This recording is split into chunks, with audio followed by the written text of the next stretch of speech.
Hello everyone, this is Tetrapolium, and today I'm here to tell you why nobody uses Clefable in Gen 3.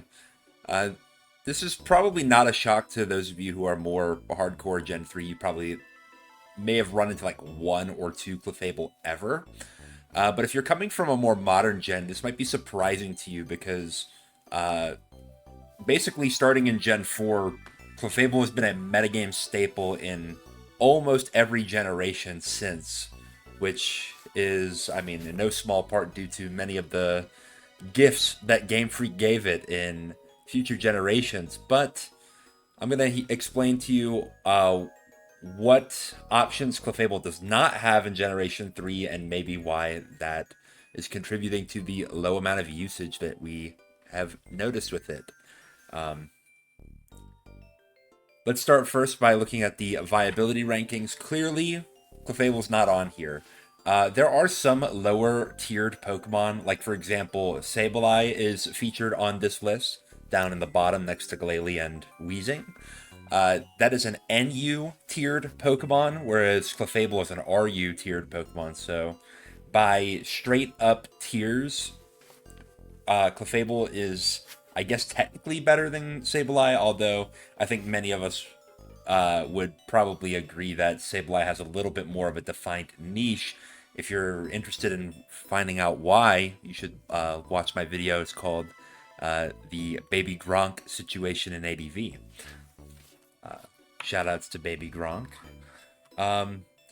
But for the comment question, I want to ask, for those of you who know, how good do you think Clefable would be in Generation 3 if it got the ability Magic Guard? Uh, if you don't know what Magic Guard is, we're going to definitely get into it, starting on, I believe, the next slide. But uh, I think it would be really good. It uh, probably makes its way into OU with just that change. But I'm interested to see if there's going to be any debate on that sort of prediction in the comments. So let's start by looking at some of the buffs that Clefable has received throughout the generations. It has been one of the most spoiled Pokemon in terms of generational buffs. It's no secret that a lot of the Gen 1 Pokemon do not hold up in modern generation because they were kind of designed with a much lower sort of power level in mind. I mean, remember that Generation 1 didn't even have abilities or held items. So, uh, you were just basically a stat block with maybe two types as far as that goes. So, uh, I don't think that, and I don't think that Game Freak necessarily designed Pokemon to be a competitive experience, at least not initially. So, uh, yeah, a lot of the Gen 1 Pokemon have been left out to dry, but Clefable has been getting almost better throughout each generation, and yeah, that's because it's receiving so many new things in each generation. The first big significant generation for Clefable is Generation 4, where it receives that ability Magic Guard, and for the to get the suspense out of the way for those of you who don't know what Magic Guard does, it stops Clefable from taking any sort of non-direct damage. So that would include things like sandstorm damage. Clefable's going to be completely immune to sandstorm. It's also completely immune to spikes, and in Generation 4, stealth rocks, which is massive. Like, there were, before the ability Heavy Duty Boots was introduced to the game in Generation 8, Clefable was one of the very few Pokemon who did not have to worry about hazards at all. I mean, of course, flying types don't have to worry about spikes, or Pokemon with the ability to levitate, but every Pokemon gets hit by stealth rocks except for Clefable and, well, like Alakazam and some of the other Pokemon that get Magic Guard throughout the generations. But that is, by and of itself, a huge thing for Clefable. But Clefable did also get some new moveset options in Generation 4, such as Stealth Rock, which is one of the most defining moves just maybe in Pokemon in general, or at least in singles. So that's pretty big. Knockoff, which is a devastating combo when you put it on a Pokemon who's immune to Sandstorm damage. You kind of have a Pokemon that makes its own progress versus these non-sand immunes by just knocking off and healing. Trick is a little bit more of a one-time option. It's similar to knockoff in that it's going to manipulate your opponent's item, but the advantage is that you were giving your opponent an item. So some options that you could do, because Clefable has Magic Guard, you could give it something that would be like harmful to the opponent, like a Flame Orb or a Toxic Orb, or like a Sticky Barb or something like that. I know some of these items don't exist in Generation 3, and those of you who are here who only play Generation 3 are saying, what is he talking about? But yeah, or you could give like a Choice Band, a Choice Scarf, Choice Specs, which could be devastating for these more passive Pokemon who don't really get any value out of those items, but do not like to be locked in to one particular move at a time. There's also the new move Healing Wish, which will sacrifice the rest of your Clefable for the ability to bring another Pokemon back to full health, which is pretty cool. I don't know if Clefable uses it that much in Generation 4. I think Stealth Rock and Knockoff are definitely the two most notable options. Trick is a little more niche. Healing Wish, I would imagine, could also be niche, though. But that's not where the buffs stop with Clefable. In Generation 5, it received the hidden ability Unaware, which will ignore your opponent's stat boosts. Which means, like, for example, you're in against a Pokemon that is going for Calm Minds and it's boosting up to max. Well, Clefable is going to pretend that that Pokemon does not have any Calm Mind boosts at all. Now, a pretty common misconception with Unaware is that your Pokemon's stats don't matter. That is not true. If Clefable goes for its own Calm Minds, it will attack as if it does have those Calm Mind boosts. So, if you get in a Calm Mind war and you're an Unaware Pokemon, you won. Like, there's... basically, the opponent is not getting anything out of that. Now, that also kind of cuts the other way. For example, if your opponent is using moves like Draco Meteor or Overheat, whatever, that lower their stats, and they're attacking into Clefable, they're going to be attacking Clefable as if they don't have those stat drops. So that could be bad, but it's not the end of the world. Clefable's a fairly tanky Pokemon. It can take a lot of neutral special hits, so that's okay. And if you, as the Clefable user, have like negative stats of your own, like say somebody used Screech on you and you lowered your defense, you will be taking double damage from attacking moves because it's on your Clefable, which the stat drops are affecting. So just keep that in mind for those of you who are playing Generations beyond ADV. But I will say that Clefable has kind of an understated role in Gen 5 OU. Technically, in Gen 4, it's a UU Pokemon, but that's kind of like a mislabeling, honestly, because Clefable is like, I think, a consensus top 4 Pokemon in Generation 4, despite the fact that it is technically UU by usage. By usage is a little strange for old generations, and I'm not going to open that can of worms. So we'll talk about that in maybe another video. Generation 5, I think Clefable is also RU ranked, which is where it is in Gen 3.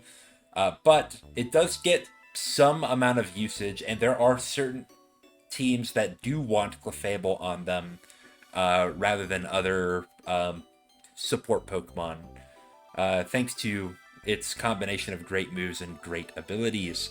But Generation 6 is where the hole gets blown wide open. So, in Generation 6, the type Fairy was introduced, and Fairy is busted. It is immune to dragon type moves. It is only weak to poison and steel, which are two of the weaker attacking types. I mean, they get better definitely as the generations go on. But, you know, keep the ADV perspective in mind. How uncommon poison type moves are and how also uncommon steel type moves are. Yeah, again, of course, I know that they get buffed going into future generations where Sludge Bomb is on more Pokemon and Steel gets more moves like Iron Head and Flash Cannon and so on. But, like, they're only but so much better in future gens. So, Fairy got a really, really nice pull on its sort of defensive capabilities. It's also, I should mention, resistant to Dark and Fighting, which are, and Bug, which the first two are hugely important attacking types. Especially if we were in, say, Gen 5, where so many good fighting type Pokemon were introduced, like Keldeo, Terrakion, Cobalion, even Conkeldurr.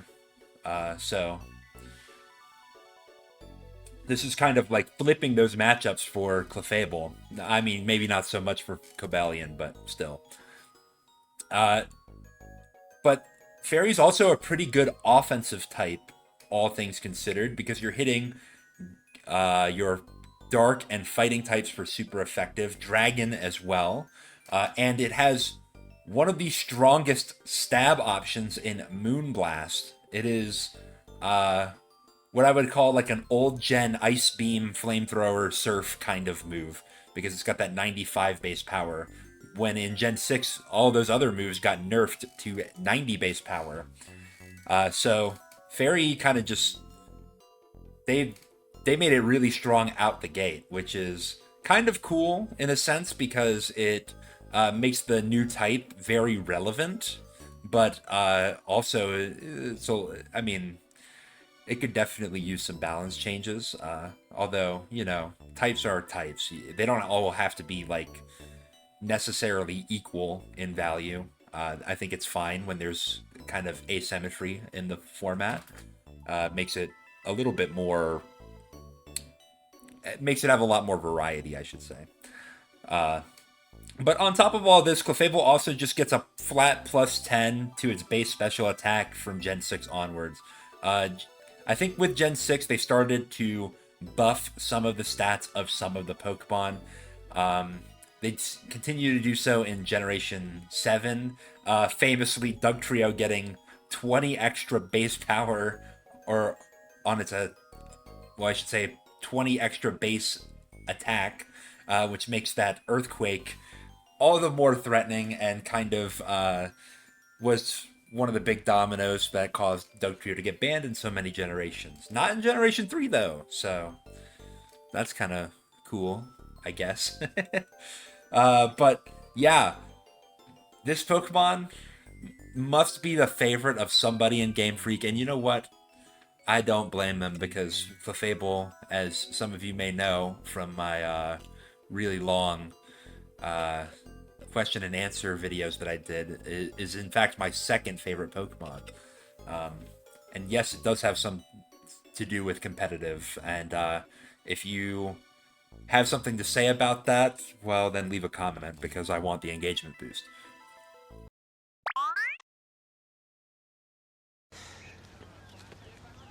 Surprise. Get that cone out of my face! But that is what Clefable has got going on in future generations. Just for a little bit of an example, here are some of the sets that it runs. In Generation 4, it's got this support set, very commonly seen.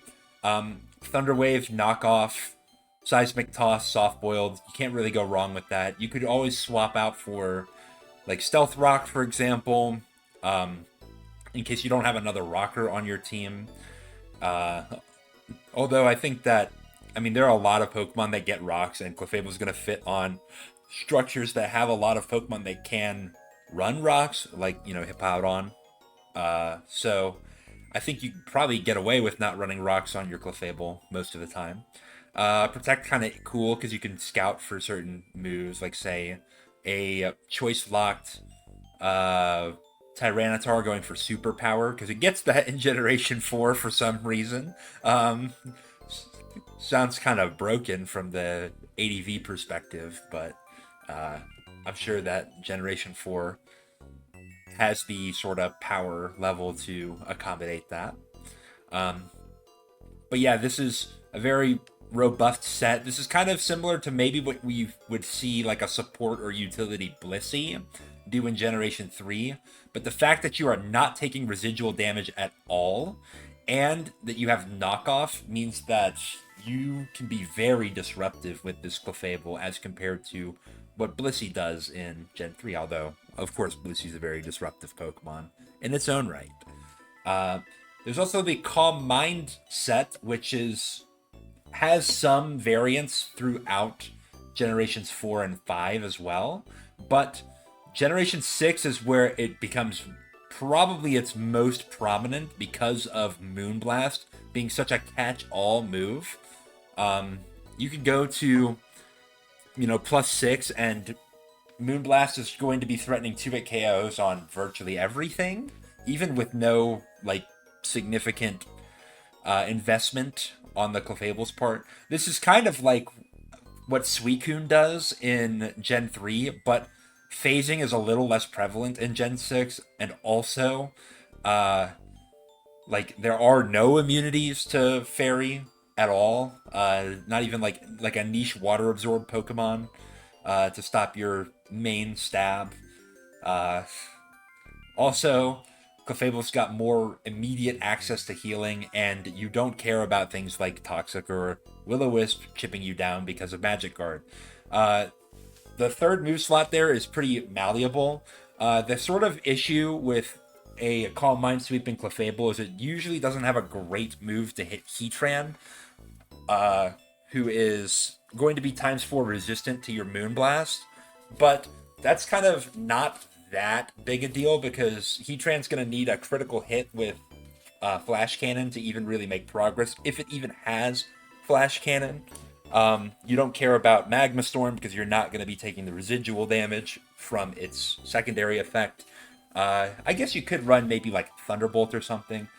All I will say is that this sort of set here, this base with Calm Mind and Moonblast and Soft Boiled, has been instrumental to me when I've played some Generation 8 draft. That Clefable's a monster in that format.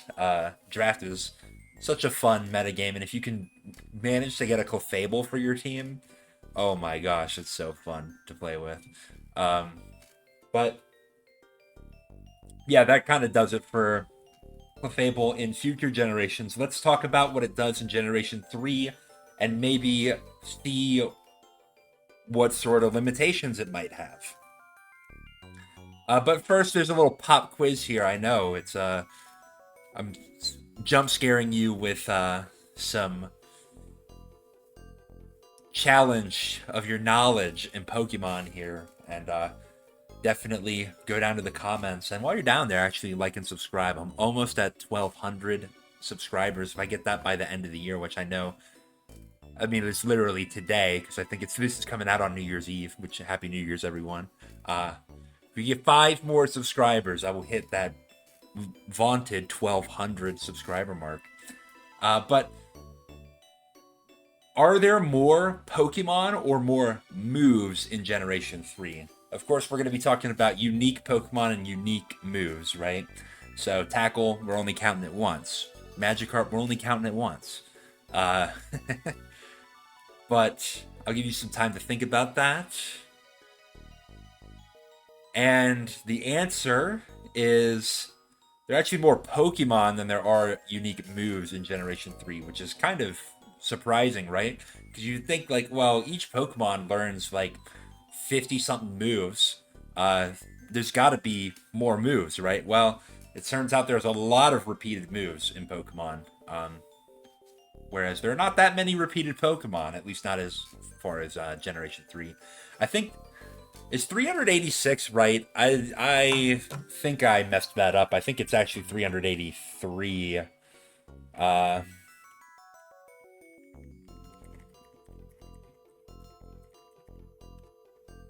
we're gonna check it right here. Oh no, 386 is right. All right, fair enough.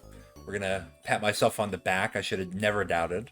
Uh, but I bring this up kind of just to show this that Clefable in Generation 3 learns 79 moves, which is over 22% of all moves that exist, which is kind of like crazy, right? Because you got to think there are so many moves that Clefable would never have access to, like your signature moves like Sacred Fire and uh, like Psycho Boost and Doom Desire and so on and so forth.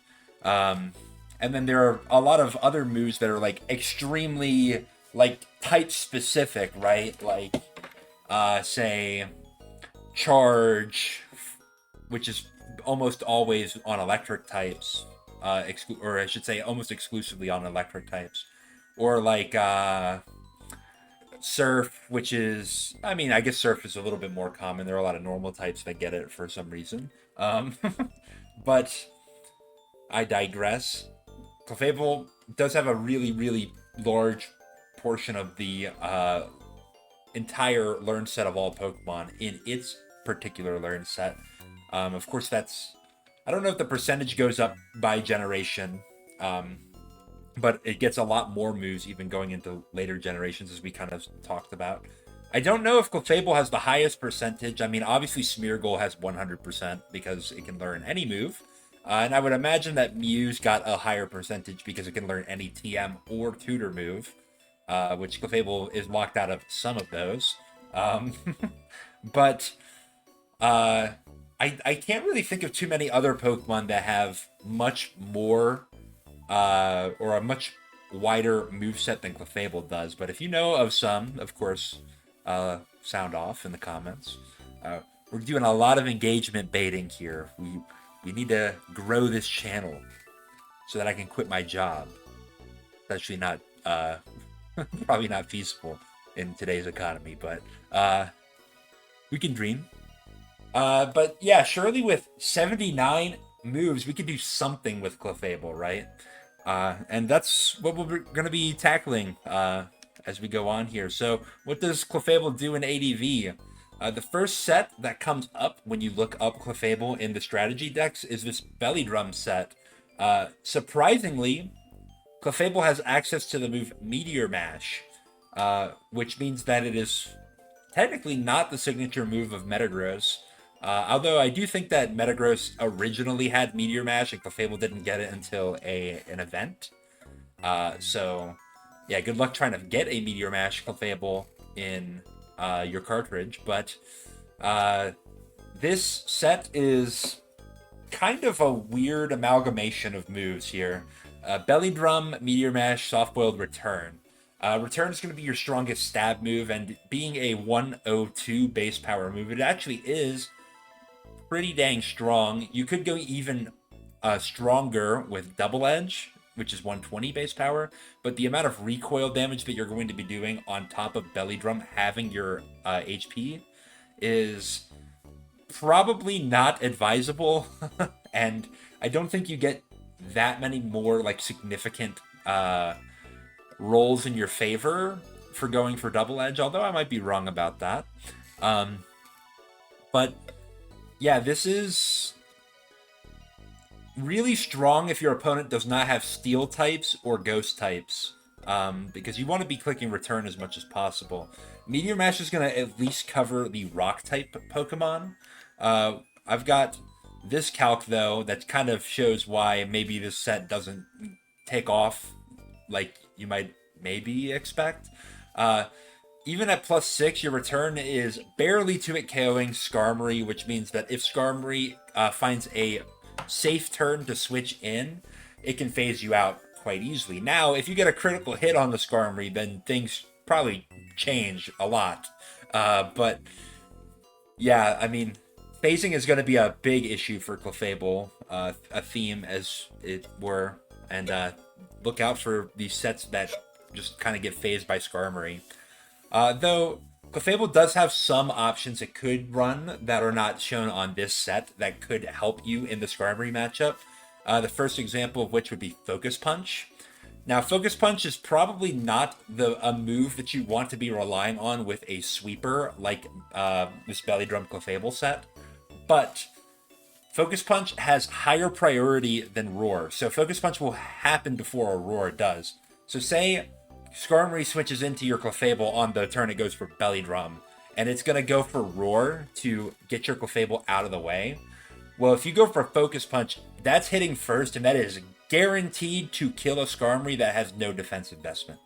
So that is actually kind of interesting, and maybe worth considering as an option for Clefable. I'm going to hazard a guess that the reason why we don't see it on Clefable in this set is probably because this was back when Skarmory was running like a bunch of defense investment as its sort of standard set. I'm going to guess that like most of these sets were made back maybe even before like the current ADV format, maybe the ADV 200, if you've heard of that, or is it called RSC 200? I don't know. Where it was only the decks that you could find within Ruby, Sapphire, and Emerald. So, yeah. But Meteor Mash is kind of an interesting option, and I guess Clefable technically has the strongest Meteor Mash if you get a Belly Drum off. Though I guess Metagross can easily just get a Meteor Mash attack boost and then with a Choice Band and Stab overtake Clefable, but I digress. This is kind of cool. Cosmic Power is like a little bit more of a fishy option. Of course, if you run Cosmic Power, then your only attacking move is Return, and you will be hard-walled by every Ghost type. But what you could do is go for a bunch of Cosmic Powers so that your opponent is not able to break through your Clefable easily, because Cosmic Power is raising your defense and special defense. And then once you are healthy with a lot of defense boosts, you can then rip the Belly Drum, and then you'll have like a really high defense, really high attack Pokemon throwing off stab returns into the ether, and you are going to pretty much 2-hit KO every Pokemon, and with enough defense boosts, you can be pretty reliable in not getting revenge killed. Although that takes a lot of turns to set up, and your opponent can definitely ruin that strategy with phasing or with the move Toxic, which is going to be a sort of big detractor for Clefable in this generation because, well, it doesn't have Magic Guard, so it can't shrug off that Toxic. You're relying on Cute Charm, which is an ability. It means when a Pokemon of the opposite gender uses a contact move on you, you have a chance to give them the infatuated status, which is something, I guess. The problem with Cute Charm is that it's really, really hard to abuse the Pokemon that you would want to abuse with it. There are some Pokemon who are gender locked, like for example, Blissey can only be female. So you could try to like make a male Clefable to handle that, but even that is like, how much value are you getting out of maybe infatuating a Blissey with a Clefable? Maybe some, I don't know. But I digress. This set has got some issues, but it is kind of a cool set. You definitely want to spread some Thunder Waves around, and I would probably recommend that you run a Paraspam sort of structure to support this Clefable, paralyze all the Pokemon that would outspeed Clefable, and then go to town with it. And you can facilitate that with your own Thunder Wave. But let's move on to the next set here, which is Calm Mind. This is going to look very, very familiar to Blissey. So let's bring this up as a little bit of a point of comparison.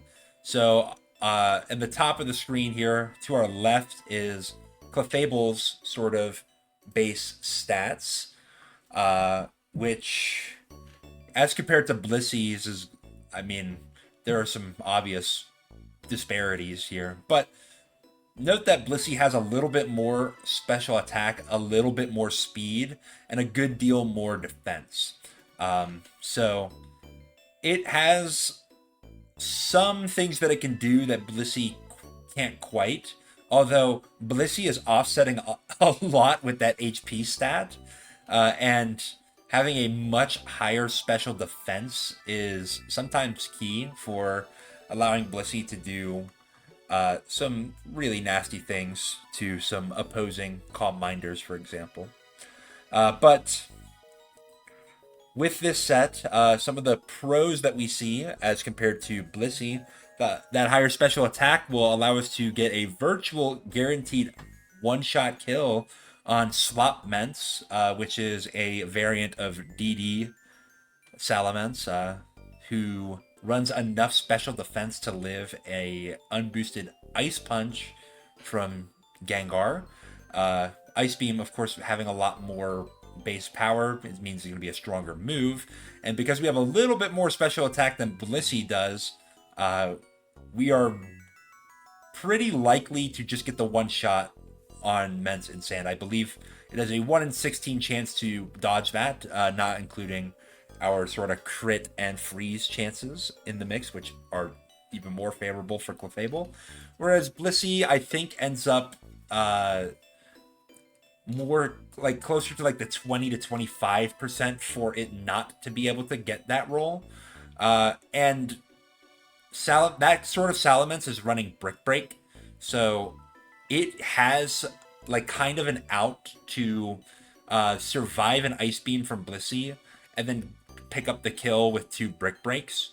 Whereas Clefable, I mean, is more likely to get the kill and takes a little bit less damage overall from, or I should say percentage damage from the Brick Breaks because of its higher defense. So, you know what? Maybe Clefable, oh, sorry. Spoilers. Maybe Clefable is the Pokemon that is needed to handle all the slop that's going around right now. Probably not, but this Calm Mindset actually, I think, would function decently well into slop. You might have a little bit of issues against the Registeel, though, and maybe also the Swampert. But all the other Pokemon, oh, okay, maybe not so much the Tyranitar, but everything else on the team, you may have a shot against. But Swampert is another Pokemon that sometimes gives Blissey some issues, particularly the offensive Swampert. With our higher speed and defense on Clefable, we can kind of give Offpert some issues. The thing is, Offpert will, and this is the set that is 4 attacks with Focus Punch, it's usually running speed to creep on Blissey, which I'm phrasing as maybe not the best way to put it, but usually going to be about 150 speed so that it can outspeed Blissey, so that it can go for the combo of Earthquake into Focus Punch on a turn where Blissey is going to soft boiled, into a faster Earthquake to guarantee the kill on Blissey afterwards. Because Clefable is faster than that set usually, because it sits at a native 156 with no investment, Clefable's able to dodge that interaction to some degree. Now, the sort of trade-off is that you're going to be taking more damage from Hydro Pump than Blissey would be. So you will have to be careful about that. And you're not very likely to like win the one-on-one unless you had a Calm Mind boost as the Swampert switched in.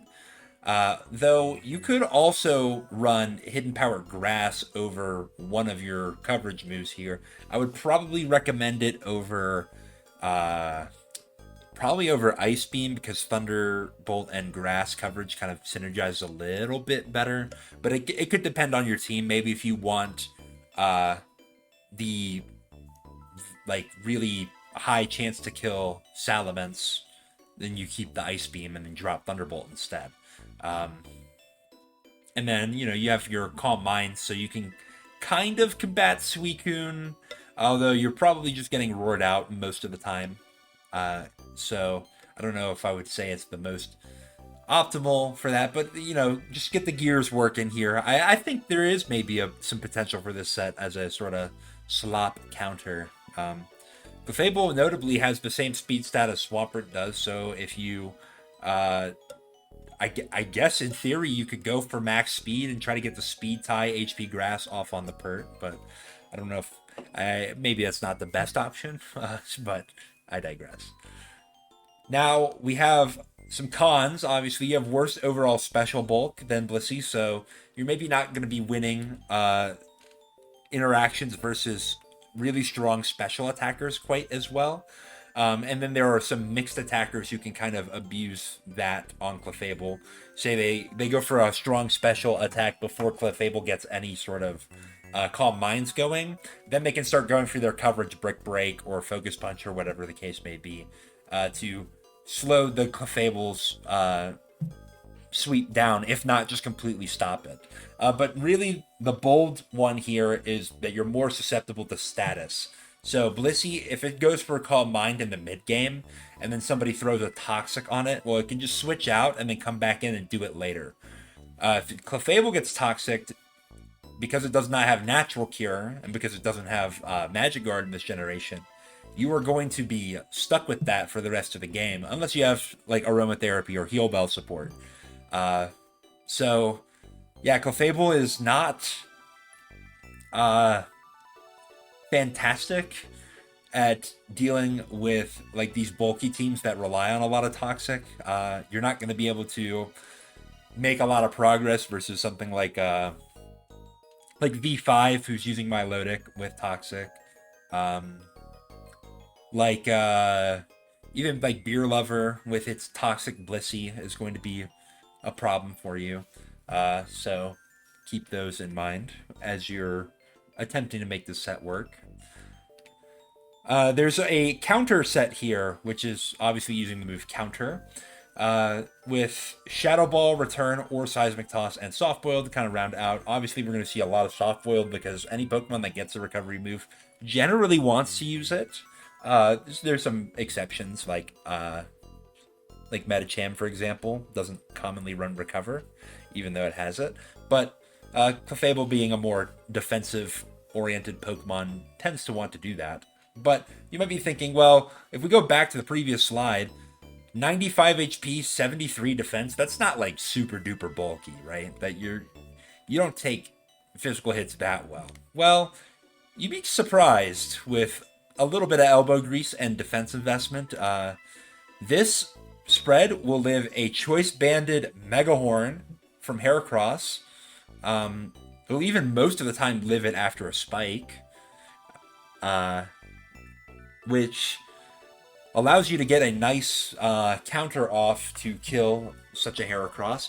Although I would be a little bit wary of just ripping it on a Heracross that hasn't revealed a move yet, because Choice Banded Brick Break is going to completely own you. Yeah, or Focus Punch if it has that. Yeah, don't get too crazy with it. But you say you're in a situation where Heracross is already locked in the Megahorn, and your best way to handle it is to bait it into attacking your Clefable so you can get the counter off. Or maybe if it's even like a last mon situation, then that could be important. But all right, this is like a niche application, right? Like, what if you do you have like an example of a Pokemon that it would be more useful against? Well, I'm glad you asked, because I prompted you. Here's Metagross with its Choice Band Meteor Mash, doing less than 80% maximum to a Clefable and getting completely owned by a counter for its troubles. This is a really, really cool calc here. Blissey also can do something like this with counter, but you are going to need to be really careful about like spikes and sand, because Choice Band Metagross on most Blissey is going to be able to threaten it if it takes that spikes damage and if it ends up in sand range. Because, it's not taking the physical hits quite as well as Clefable does. So, Clefable maybe has a little bit of a niche here.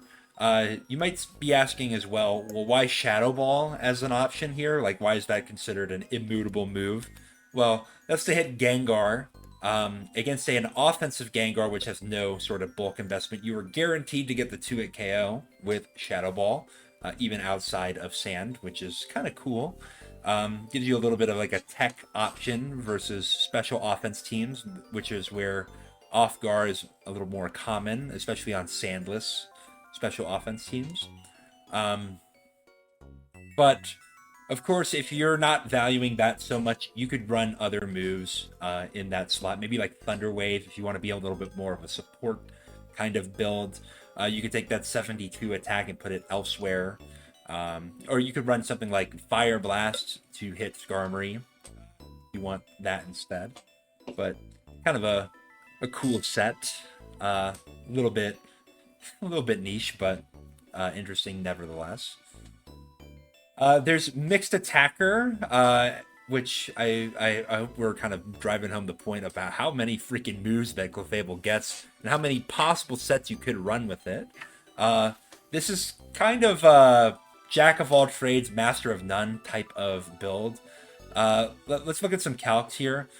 Focus Punch versus a max HP Tyranitar, if you have the Brave nature, is decently likely to get the OHKO. Over 80% chance to do so, which means obviously if it's against a bulkless Tyranitar, which is quite common as well, you will be getting that one-shot.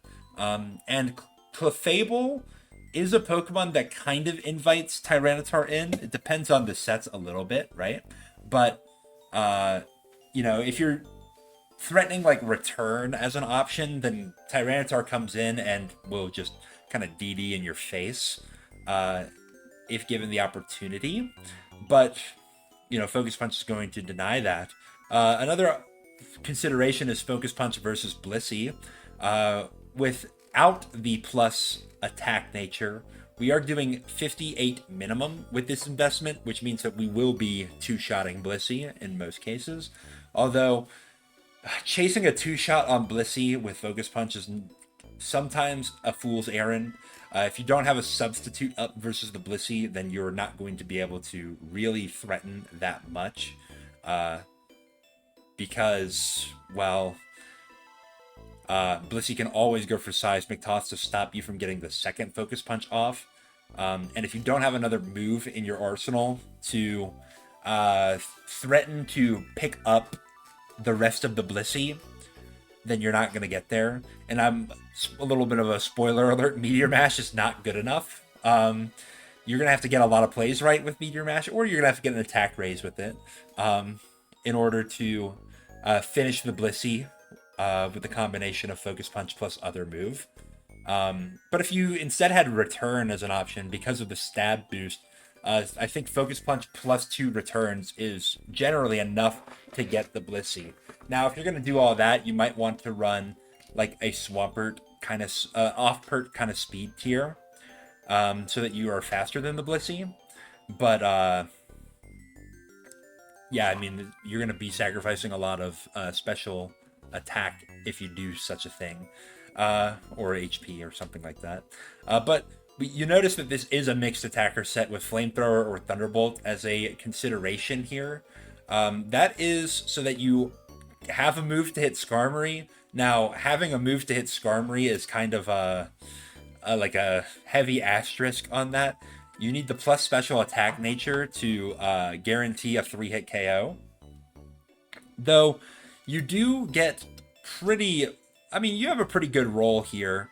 Because even if Skarmory goes for Protects in between, you're still gonna get the 3-hit KO with your Flamethrower or your Thunderbolt. Though, that's a little bit disappointing for a Pokemon that is committing a plus special attack nature and a move slot to hit Skarmory. If you want to use this set, you might want to consider Fire Blast or Thunder.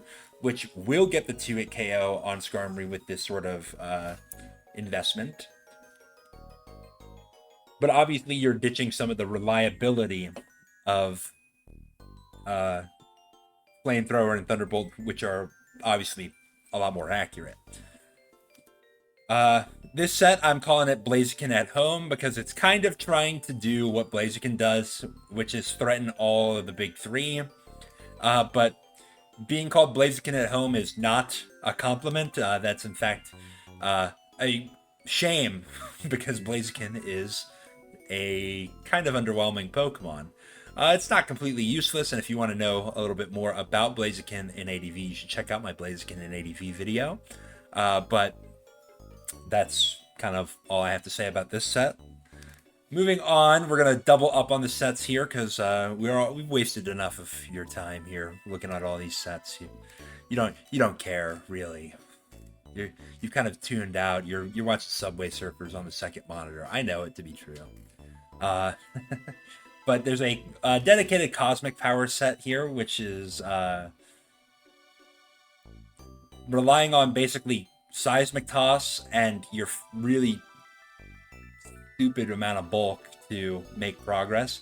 If you're going to use this, you're definitely using it on like a Stally kind of team with like preferably with spikes because this set is like really prone to itself getting PP stalled. For a set that is kind of designed to PP stall, it's kind of funny that it's not really good at doing it because you just get switched on a bunch. Though I guess with Seismic Toss you can force damage on a lot of things, and like a lot of the spike immune Pokemon do not have recovery options. Some of them get like rest, for example. If you're up against something with like a rest Zapdos and a defensive Gengar, well, this set's just gonna get completely owned. But there's that as a little bit of an issue. There's also the issue of phasing. This set does not have anything really to pressure phasers. Encore is like soft pressure on phasers because if they use a move that isn't their phasing option, you can go for an Encore and stop them from being able to roar you out or whirlwind you out or whatever the case may be. But like obviously a Pokemon that is switching in and going for the phasing immediately on your Clefable is going to kind of stop you. So yeah, that's not... I don't know about this set. I mean, I think I have seen this used on ladder, and it seems like there are some matchups where it is putting a lot of pressure on, but there are also a lot of matchups where it's just going to passively sit in front of a team that has the tools to deal with it and do nothing. So, yeah, kind of a double-edged sword there.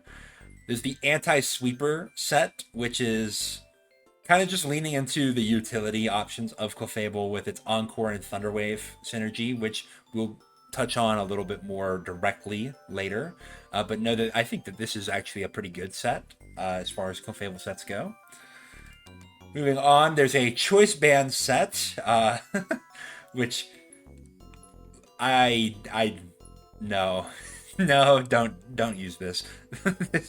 You're like Clefable is so weak as a physical attacker. Like Choice Band is kind of, I mean, it's surprising, I guess, and there are a lot of Pokemon that would switch into Clefable thinking that they can do something, and just get popped for doing so. But I think the jig is kind of up when the item is not revealed, because if you're not running leftovers on Clefable, then what the hell are you running? And then last is the Psych Up set here, which is it looks kind of like the Calm Mind set, but it's like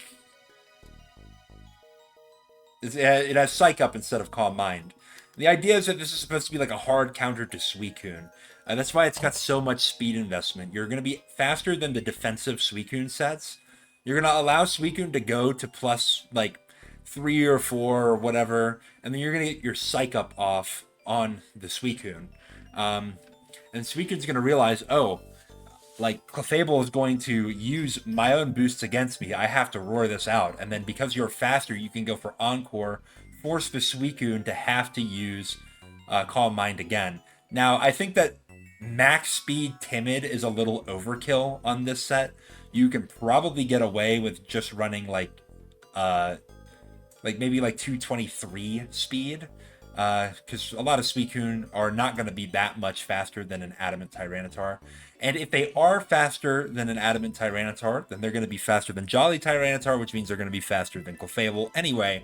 So, not really going to help you out there. Now, a lot of Suicune that are faster than that Tyranitar set are not running Roar anyway, so you can still sometimes manage to beat them. But there are definitely some Suicune sets that are really fast and still have Roar. So those sets are probably going to be a little bit of an issue for you. I guess the silver lining is that they tend to have less HP investment. So your Thunderbolt is at least going to do more damage before you're forced to switch out. But this is a really, really cheesy set. Like, if you don't find a Suicune on your opponent's team, then you're not gonna win the matchup. Which makes me think, what if you replace Psych Up with Calm Mind? You know, Suicune comes in, you go for your Calm Mind as they go for their Calm Mind, and then they realize, oh, I don't want to be in a Calm Mind war with Clefable, let me roar it out. And then you go for Encore, and then you are going to Calm Mind all the way up to max, continue to Encore the Suicune to keep it from being able to phase you out, which you can continue to do since you're faster, and then go for Thunderbolts as you're at +6.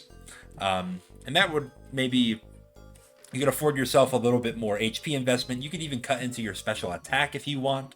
But yeah, I don't think that the Psych Up set is really worth it unless you know for sure your opponent's gonna run it and you want to farm a clip on them. So there you have it. There are maybe some other Pokemon you could abuse with this Psych Up set, but Suicune's gonna be the most reliable for you.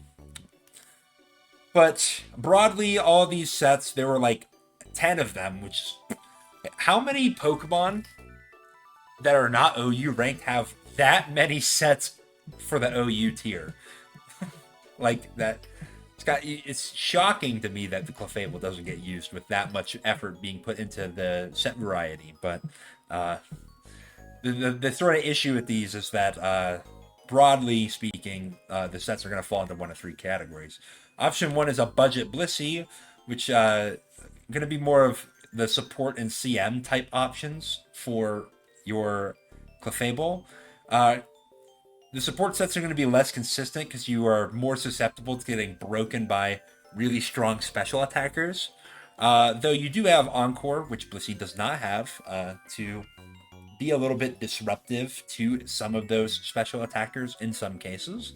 And then your CM sets are kind of just prone to losing to status, whereas Blissey can combat that a little bit more by switching out and curing itself.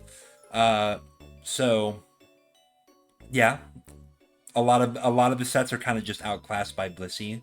They may have some niche interactions that they are better in, but not more broadly than Blissey. Second option is owned by phasing. These sturdy phasers like Skarmory can shut down your Belly Drum or Cosmic Power boosts. And Clefable kind of struggles to break phasers without tailor-made sets for them. So, I mean, your Belly Drum set, yeah, you could probably stop, say, a Suicune from phasing you out. You might be able to stop a Tyranitar if you have a move that hits it for super effective, like Meteor Mash, or if you want to use Break or something crazy like that. But Skarmory is going to be the big pain in the ass for that.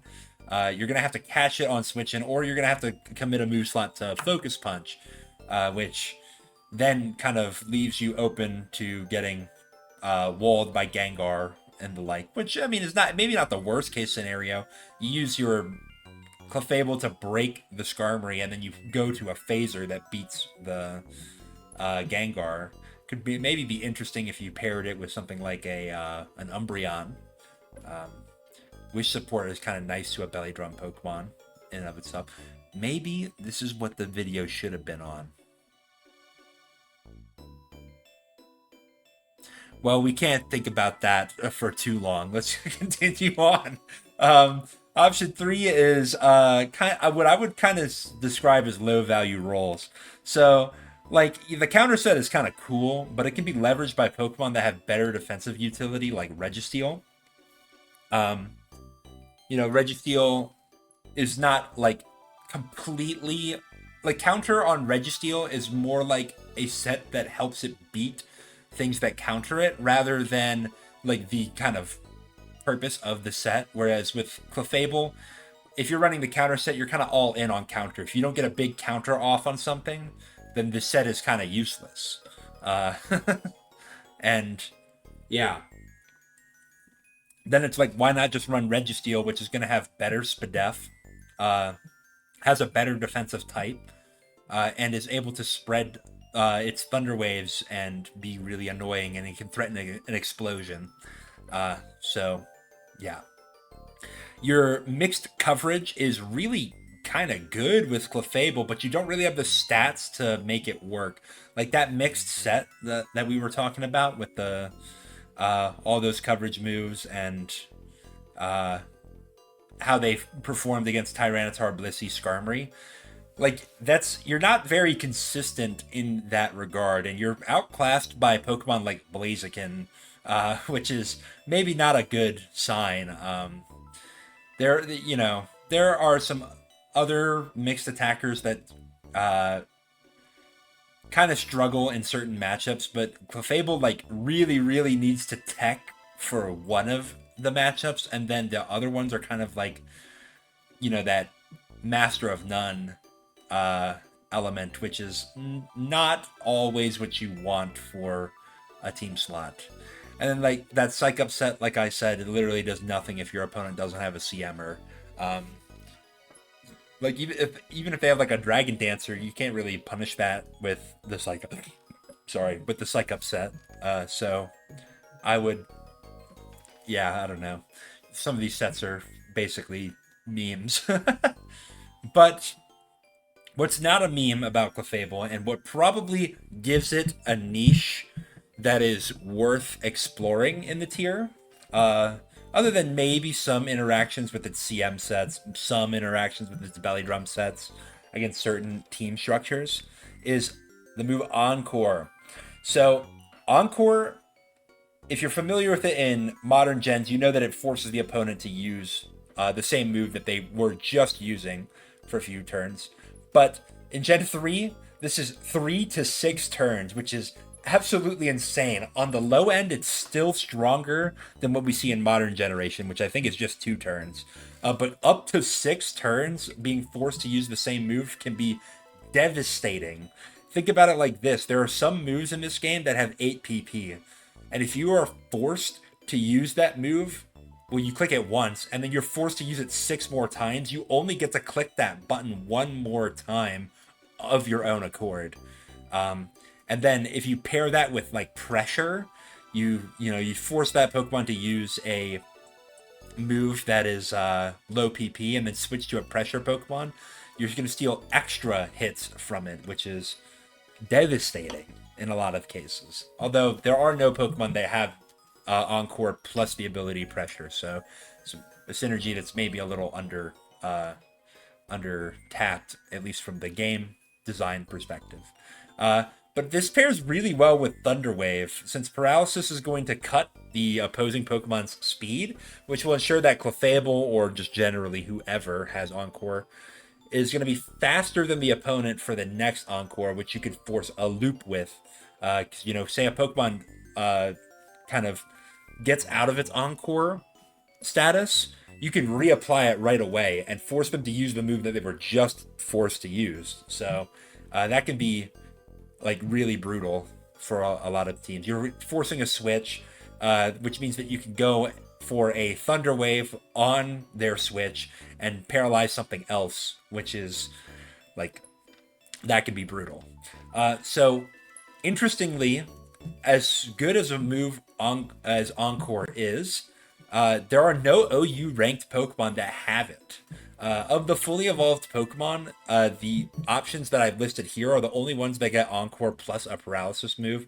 Of course, Smeargle would be included in this. Just assume that Smeargle gets every combination of moves. So,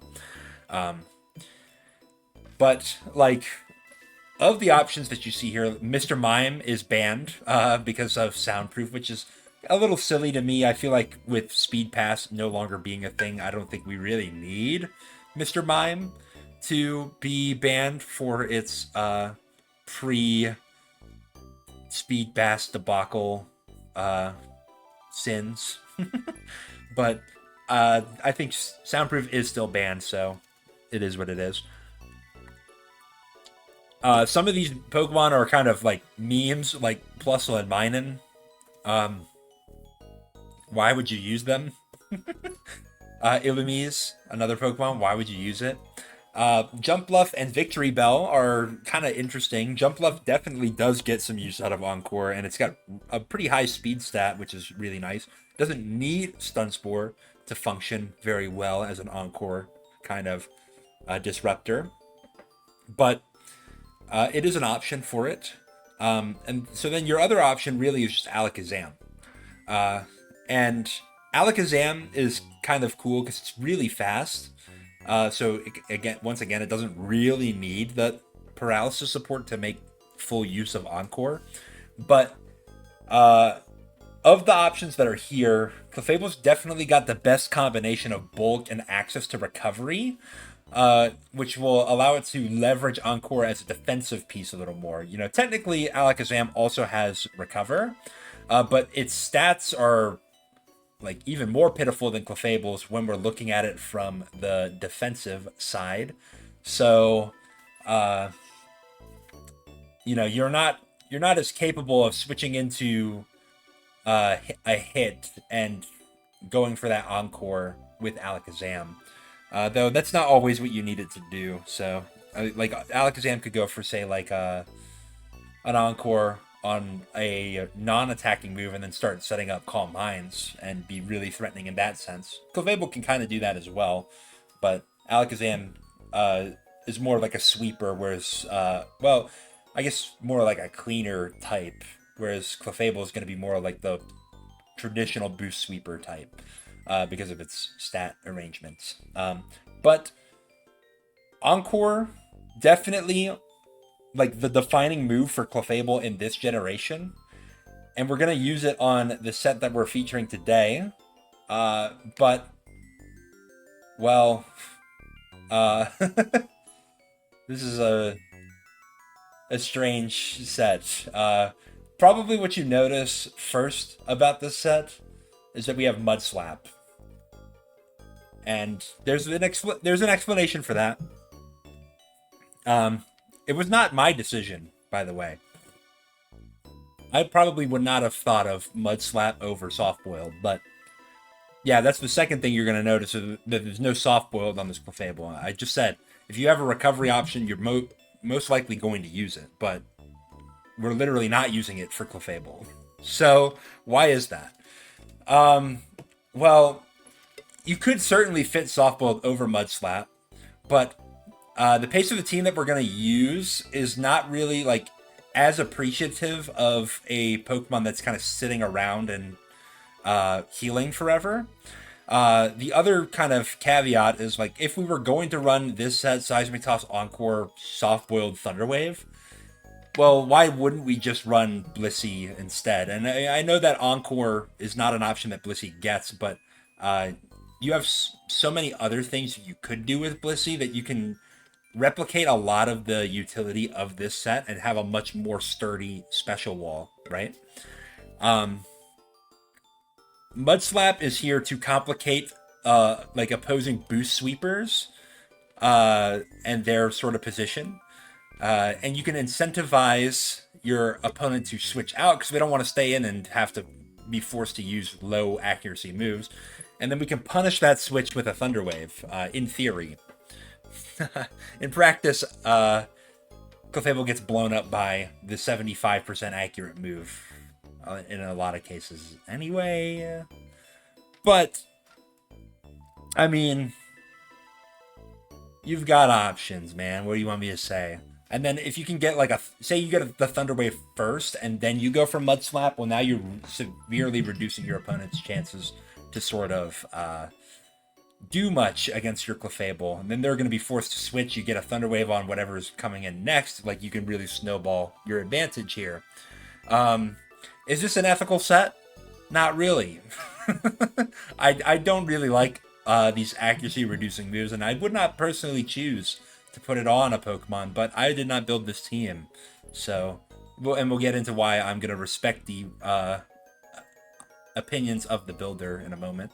You'll notice that I have a defensive investment set here that I did nothing with. Well, I mean, what do you want me to say? It's just max Spadef. You're going to live most special attacks with Clefable. There are maybe some like +1 or +2 special attacks that are worth consideration. I believe we'll live a +2 Hydro Pump from offensive Suicune, which is something. I mean, we could encore it and then go to a water resist if we had such a thing. So, could be a maneuver. As for the speed, we don't have any speed investment, but we do outspeed Blissey and a mixed attacking Swampert most of the time. And then all the other Pokemon that are teched to speed creep Blissey, like Regirock and Registeel, and sometimes like your minus speed nature Tyranitar, although that's really rare nowadays. So yeah. This is the set. Now let's look at the team. Maybe I should have completed the slides a little bit more here. So maybe we won't spend so much time like talking about the ins and outs of all the sets. If you want to see the particulars of the paste, it will be in the description, of course. But this is a team that was built for me for a Secret Santa event. I think I made a post about the team that I made, which had Lunatone and a Pursuit Frapping Sceptile on it. So go check that out if you haven't seen it yet. This is what I requested, though. I wanted a team that had Clefable and Jirachi, and then I made a little bit of a clarifying statement that I did not want the Clefable to be the Belly Drum set, because I figured that, you know, I mean, that seems like the easy way to kind of build a Clefable team if you were going to do such a thing. And then I feel like, you know, Clefable's kind of like, I don't think it's a great set, but I honestly haven't tried it out, so maybe I'm wrong, and like that Focus Punch idea is kind of getting the gears turning a little bit, so maybe I will try that out after this video. But this team has a lead Boatar. I chose not to. I wanted to keep as many things the same about the team built by. I don't know how you say this person's name. I'm gonna say Inchmax. But shout outs to you and thank you for building the team. The one thing that I did change, though, is they didn't have max HP investment on Tyranitar. They had like 240. And I feel like if you're going to have a substitute Tyranitar in today's ADV, you want to have the max HP investment because there's so much Registeel in particular that you want your substitute to be able to survive a Seismic Toss. So that's the one change that I made from the team that they provided. Everything else is the same, though. We have a mixed Jirachi with, I believe it has Body Slam and Hidden Power Fighting, and then Bolt Beam as its last two moves.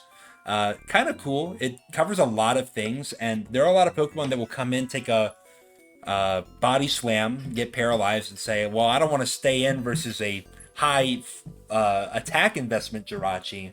They're going to switch to something that maybe takes those moves a little better, and then you can pop them with coverage. Like, say, like a Suicune coming in now, you're going to get a Thunderbolt off on it, or like if, say, like a Flygon or a Salamence wants to come in to cycle and intimidate because you've revealed Hidden Power Fighting, then you go for an Ice Punch.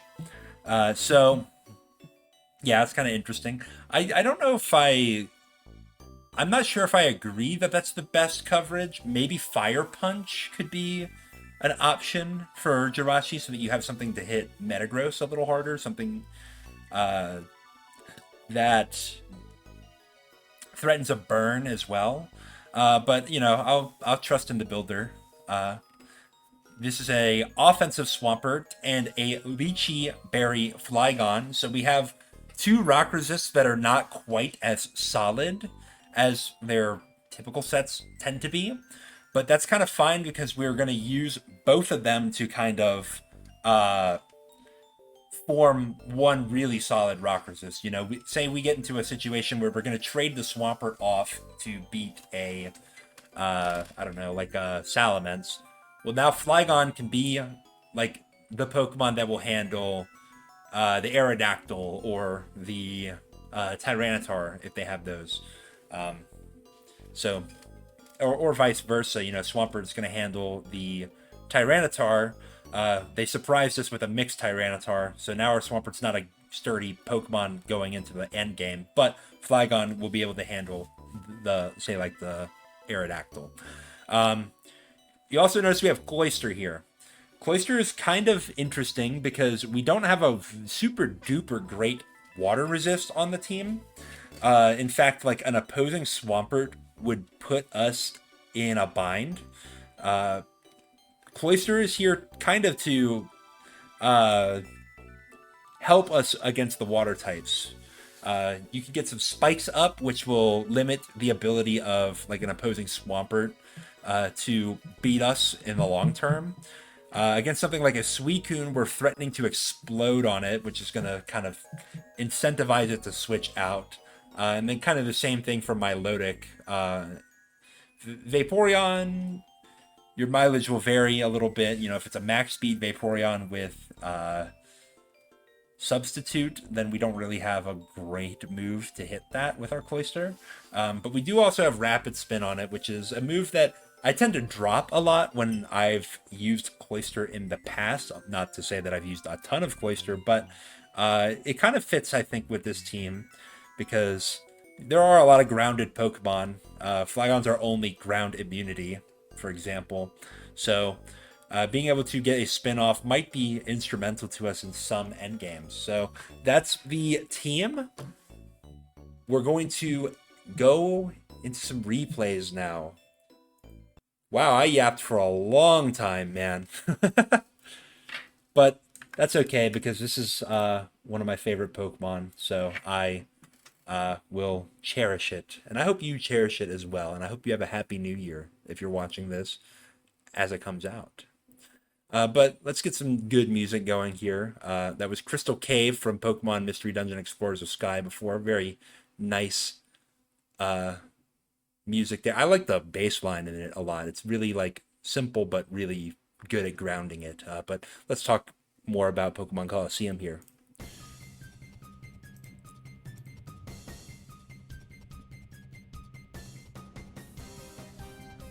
For a regular trainer battle music, this is really, really cool.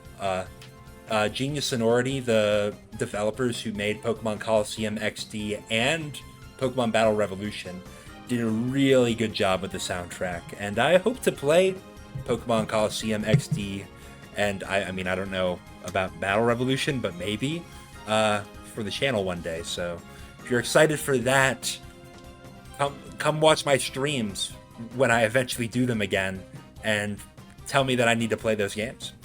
But let's start into the battles here. We're up against VK Fro 17, a 1361 gamer. There you go. Where am I at? 1560?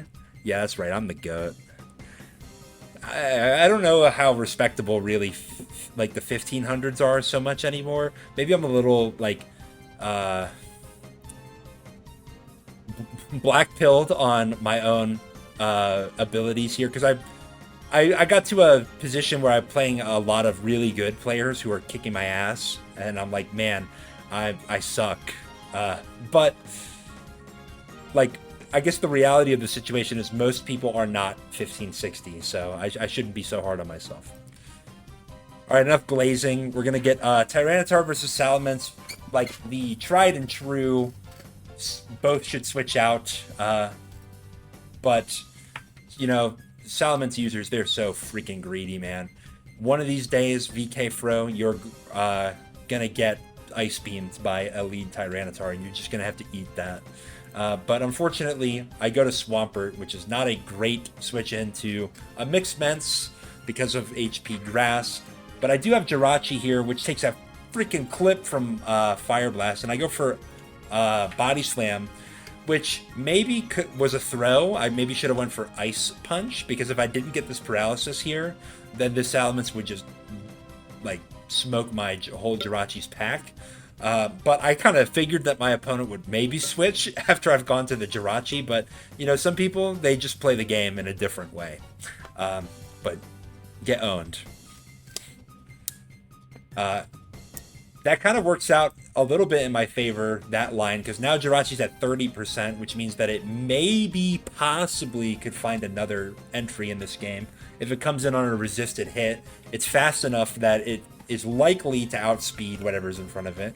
Like, for example, it will outspeed this Metagross. But I am going to just use it to get a Body Slam on the Metagross, and I get a Para, and it goes for Hidden Power, probably Fire, which means that it's a mixed Metagross. I'm going to go for a substitute with this Flygon, predicting a switch or explosion. I do catch the explosion, which is really, really nice. And then I will switch to Cloyster on this Swampert, who goes for a Hydro Pump that gets 44% on me. That kind of sucks, but it does mean that that is a offensive Swampert of some kind. That means I am faster with my Cloyster and I can get a Spike. My opponent switches to Tyranitar, who is looking mighty surfable right now. Get a solid 55 on it. My opponent kind of over-predicts there, goes for an Earthquake. I don't know if what they were trying to catch. Maybe the Swampert. Maybe they thought I had another Rock Resist, which is kind of crazy. If you have Flygon and Swampert, well, I guess I also have Jirachi too. So this team does already have kind of 3 Rock Resists.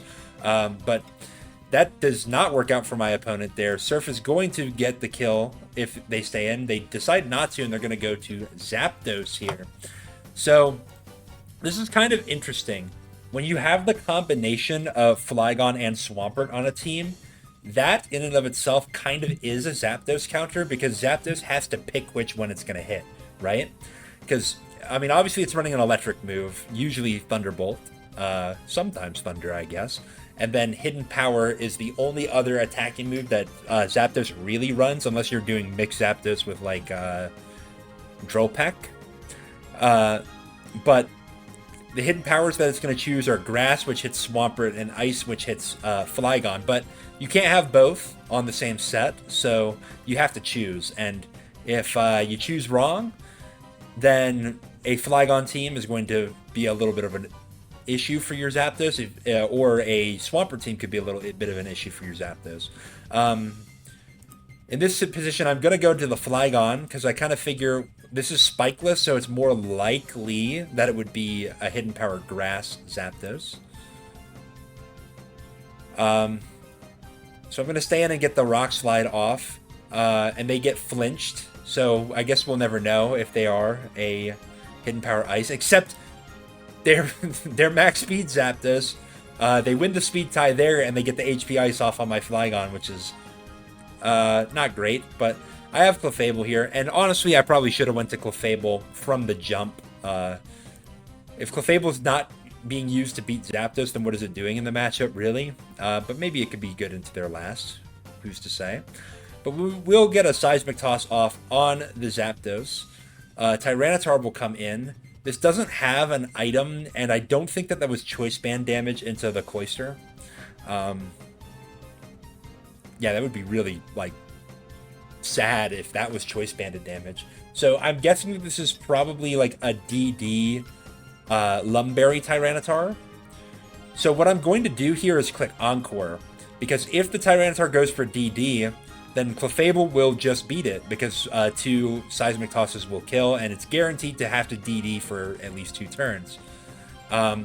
Instead, the Tyranitar goes for Earthquake, but that's fine as well, because that means that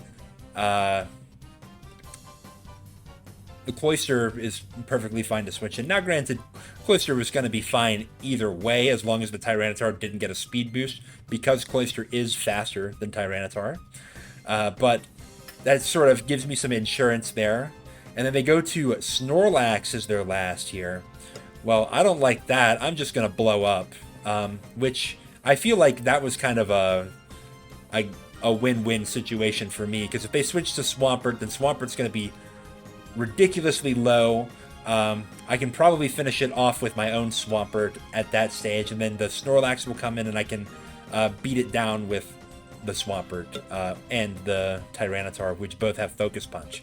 But they stay in with the Snorlax, which is honestly even better for me, because all my Swampert has to do is put this Swampert into range for Tyranitar. It is a little bit faster than my Swampert, which could be a little bit troublesome, because if it is a really fast Swampert, it might be able to just beat the Tyranitar down. But if it is a really fast Swampert, it's also going to have less defensive investment, which means Crunch is more likely to pick up the KO. But I use sort of my Torrent range to good effect there. I allow my opponent to get me into Torrent range as I go for a Torrent boosted Hydro Pump, which kills, which probably would have killed either way. But there we go. First game in the books, only 20 turns. Not so bad for a Clefable team. Next game is against Costa, who is 1726. That's really high on the ladder right now. Let's see if I can manage to beat him with a Clefable team. Tyranitar versus Salamence. All right, both should switch out, but you know there's some greedy bastards in ADV. I guess fortunately, Costa is not a greedy bastard, and we'll just switch to a Snorlax. I'm gonna go to Cloister on Lax so that I can get my spike up. But the Lax reveals Focus Punch, which is gonna finish off the whole Cloister. Kind of sad, but I can't go to Jirachi here, which is going to be able to get a Body Slam, hopefully pick up a Para. Does on the Claydol. Unfortunately, I don't have a spinner, a Spiker anymore, and their spinner is in. But I get a full Para here as I get an Ice Punch off. I'll go for another Ice Punch. Put this Claydol really, really low. Which, yeah, I mean, it gets the spin off, but it's not going to be able to do much else in this game, which is quite good. I'll go for a Body Slam since that would have finished off the Claydol anyway, and I get a Paralysis on the Registeel switching in, which is really nice. I'll go to Swampert to eat the Thunder Wave, and then I'm going to switch to Clefable on... I kind of assumed that a Seismic Toss was coming out, but my opponent instead goes for Counter, which is great for me because I can go for Encore to force that Registeel to go for a counter again. I guess my opponent kind of figured that I would do that and gets their Tyranitar in. Maybe it would have been a better play for me to get a Thunder Wave off. But they go for a Focus Punch as I go for Mud Slap, which is probably the perfect move to have clicked there, because all I need to do is not get hit by a Focus Punch. And that stops it. Now I reveal Thunder Wave, and my opponent is probably thinking at this stage, all right, well, 3 moves revealed on this bullshit Clefable set.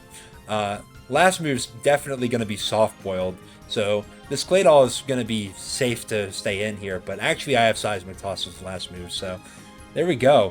Clefable, like, getting the spin cycle off, and ends up getting the KO on the Claydol. Now, we could save this Clefable if we want, but I'm going to opt to go for some Mud Slaps into this Tyranitar, maybe make it a little bit awkward for the Tyranitar to do much. They miss a Crunch there, which is really nice for me. I go for a Seismic Toss, kind of predicting that Registeel would want to come in. If I could ever get a Thunder Wave off on this, then maybe that would be the best. But it is a little bit risky with the... the Registeel switch looming, as well as a potential Focus Punch coming down. But I do manage to catch the Registeel for a nice little Seismic Toss there. I'm going to click Seismic Toss again as I get Thunder Waved on my Clefable. This was probably a turn I could have switched to Swampert, and then went for some like Hydro Pumps and stuff. Although it is a little bit scary to keep the Swampert in on Registeel, because if Registeel booms and kills my Swampert, then I'm looking not so good into the Salamence anymore, which to me is looking like it's probably physical of some kind with this structure. But that's okay. I will end up getting my Flygon in here. So on the Tyranitar, I can simply go for a Substitute. And Substitute is going to allow me to get a Rock Slide off on the Mence. Really nice. Mence goes for Dragon Claw there. So it's actually a mixed Mence, which means I will want to switch out. I'll go to Clefable, who can take a Dragon Claw. It could take another one even if I wanted it to. But I think we're just going to sack the Clefable off here. And then get our Jirachi in, which is threatening some big damage on Salamence if it stays in, or a Para on Snorlax or Tyranitar if those switch in. So Registeel is kind of forced. I will go to my Tyranitar with 2 ground types revealed. It's really hard to click Thunder Wave here, but I can now get my Substitute off as they reveal last mon Metagross, which is going for an Earthquake. I will Crunch. And yeah, we're in a great spot here. Now, here's the kind of turning point of the match here. Earthquake was clicked there, which is great. I mean, it's a good move, consistent move to break this Substitute. But what would you click as the Metagross here? Probably Meteor Mash, right? So I should probably switch to Jirachi and at least like threaten to like paralyze this Metagross, force that Registeel switch again. I could maybe get like Swampert in and start being a nuisance, because I think Pump into Earthquake would kill Registeel.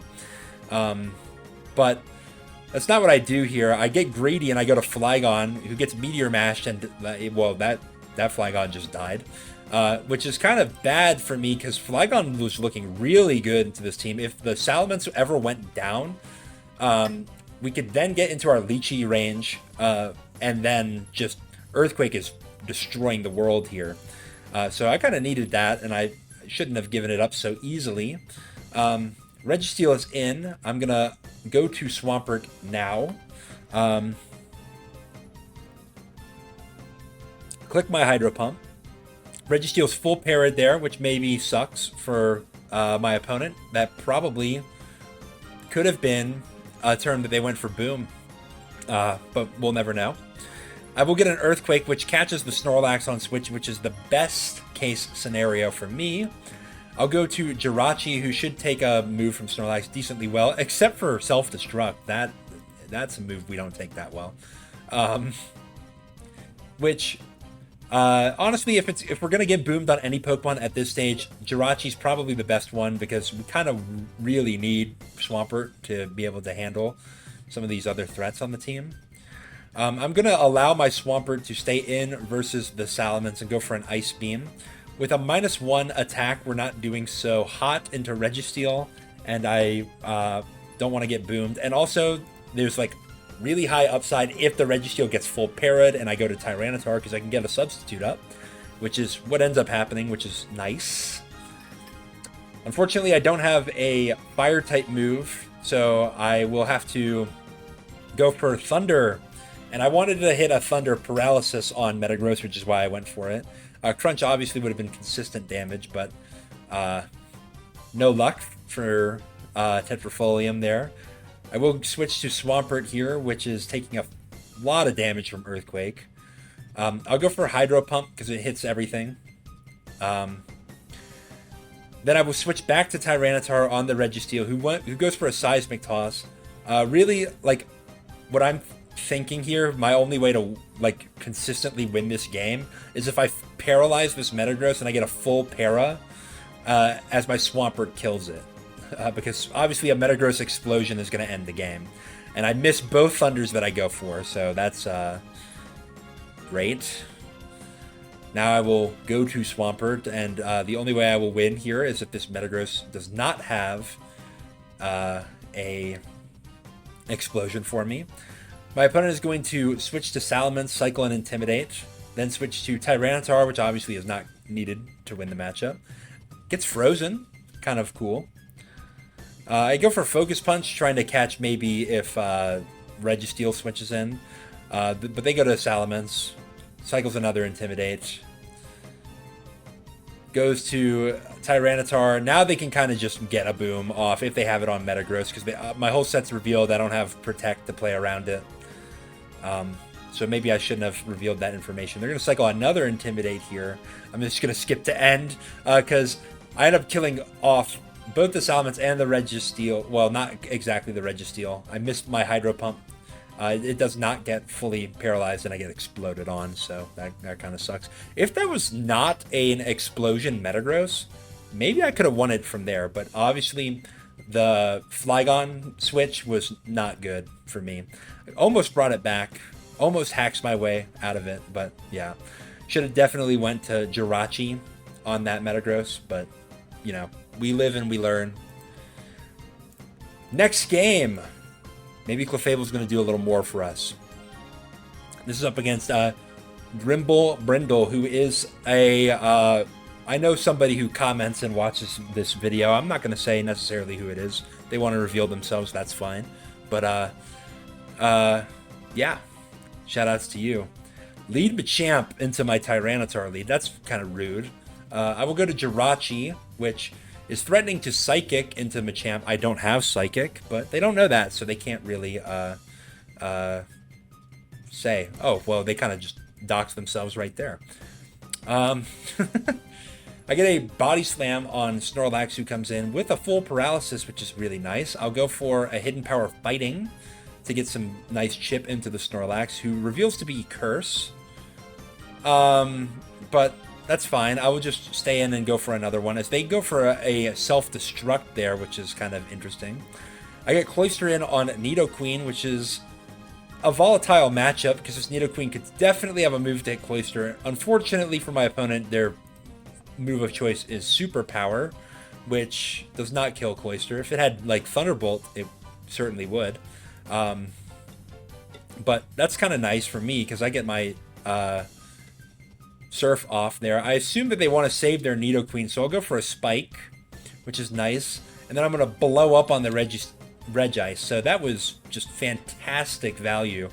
My opponent says they hope they don't end up in the Cloyster video, which you kind of missed the boat on that one, pal. I already did a Cloyster video. But you could be in another video, which is the Clefable video. Clefable is definitely outspeeding Regice, which is really nice. In comes Suicune as the answer. Suicune is not a fantastic Pokemon at answering Clefable, because I can go for an Encore. Best case scenario for my opponent is they go for like Surf or Hydro Pump, which honestly, now that I don't have a Cloyster, is a little bit of an issue. Because I don't have my switch-ins to the water moves consist of Flygon and Swampert, so that's not fantastic. But I will go for an Encore, because if they go for Calm Mind, then Clefable can threaten to just beat down the Suicune. If it gets Encored for enough turns, it will just die. And even if it doesn't, it's going to be kind of forced on the back end to go for a rest, which allows me an opportunity to maybe get my Flygon in and make some progress. But they go for Substitute, which might be the best case scenario for me. They're kind of forced to switch there, as I will go for a Seismic Toss into their Machamp. Get some pretty solid damage. I will go to Flygon here, who eats a Rock Slide. I would say well, but I mean, a critical hit is kind of sucky. I get a Substitute off as they reveal last mon Charizard, who does not have an item. Interesting. So that could be a max speed Charizard, which could be bad, but because I'm behind a Substitute, I'm pretty safe against a Charizard. I'll go for a Rock Slide there. I get a critical hit back, so I guess we're even in a sense. But I will kill off that Nidoqueen. Suicune is coming in here, which I can simply go for an Earthquake, which is going to threaten a 2-hit KO. Suicune is going to Ice Beam into my Flygon. I'm going to opt to try to get the kill there. They go to Charizard just off the bat, and they go for a substitute. I guess maybe anticipating that I would switch out. They maybe want to catch that Tyranitar with their Focus Punch if they have it. But that's kind of bad. But since they won that speed tie, maybe they think they're faster and they can kill my Flygon. I'm going to stay in and pray that I get the speed tie win, and I do. So that's really nice. In comes Machamp, who's not really going to be able to beat the Flygon as I go for a substitute. Eat the Cross Chop, but I will go into Leechy range, which is going to allow an HP Flying Sweep. Yes, I didn't talk about it too much yet, but I do have HP Flying on this Flygon. Probably to hit Heracross more than Machamp. In fact, EQ would do more damage to Machamp, but it's kind of a funny tech, so. Yeah, I think that was cool. Like this Clefable, it looked like it didn't do much, but like it forced that switch from Regice, got some damage on Suicune, and then because of Encore, it stopped the Suicune from being able to really like sweep the game, which otherwise Suicune would have been really, really dangerous into this team, right? Especially with Ice Beam coverage to hit Flygon. I would have had to basically trade my whole Swampert, which I think kind of ends up being not the worst case scenario. Because I don't really need Swampert to do much else. But, yeah. Kind of cool that it, Clefable did the disruption tactic for me there. Alright, we're on to the last sort of replay. Not really sort of, exactly a replay of the video. This is against Wild Rumpus, who is somebody who I have a lot of respect for in the sort of commentary space in ADV. You should definitely go check him out. He does a lot of cool stuff for Revival tournaments. Also does his own sort of commentary for Team Fortress 2, if you're into that. And even if you're not, he's got a really nice voice that is great for putting on in the background. So I hope one day to be as accomplished as Wild Rumpus. But that doesn't matter for this. It's all about the blood feud in ADV ladder. We're going to just play this one out here. All right, Tyranitar versus Lead Jirachi. I'm going to tell you this. Do not make the play that I make here, which is to stay in and get popped by a Hidden Power Fighting. That is not the play to make. PSA. But I'll go to my own Jirachi. I am the Jirachi main, as it were. My whole brand is built around it, so I have to represent. But Wild Rumpus goes to Kingdra, which is not my idea of a Jirachi counter, per se, but it does end up having Lumberry. Unfortunately, I burned the Lumberry with the first Body Slam, then I get another Body Slam para, and end up winning the 1v1 against Kingdra there, which is really nice for me. Here comes Suicune. I'm going to go to Cloyster, who should live a Surf pretty well, but that's not a Surf, that's a Hydro Pump. I'm going to go to Clefable now, who takes a Rain-boosted Hydro Pump for 57, which is actually kind of impressive, not going to lie. But now the Rain is gone, so I will live the next Hydro Pump, should my opponent go for it. And this is the second replay in a row that I encore a substitute Suicune there, which is kind of nice.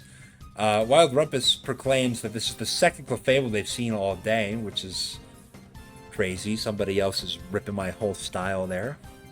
But in comes Heracross, who is a nasty, nasty mon. I'm going to go to Flygon, who would take a Mega Horn for Salic range. Instead, we take a Brick Break for not quite Salic range, or sorry, Leechy range. I'm going to get a substitute off because I have plenty of HP there, and it will cover any sort of switch. Here comes Jirachi, who takes a crit Earthquake, which might have mattered. I have a feeling that this is a max speed, max attack Jirachi, possibly with a Choice Band, to have gotten such an easy kill on Tyranitar from turn 1. But I think I don't know the calc for that off the top of my head. I know that a defensive Jirachi would generally tend to live the earthquake, but whatever the case is, we get kind of lucky there.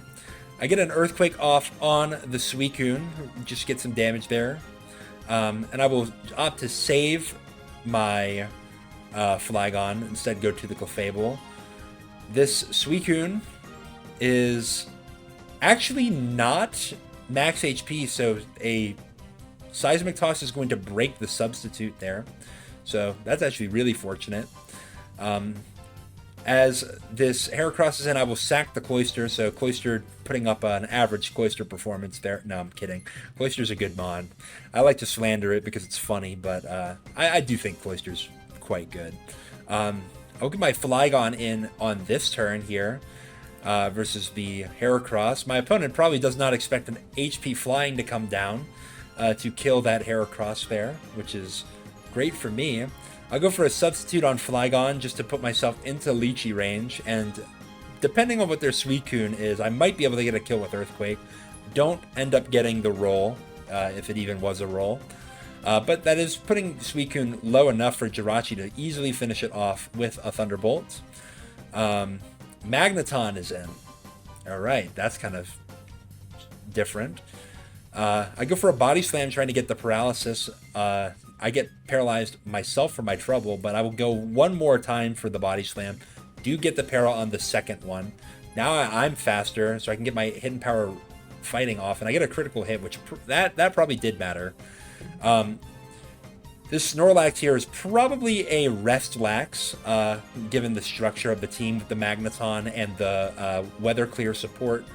But I think that Wild Rumpus does not necessarily want to let me get a paralysis off on the Snorlax.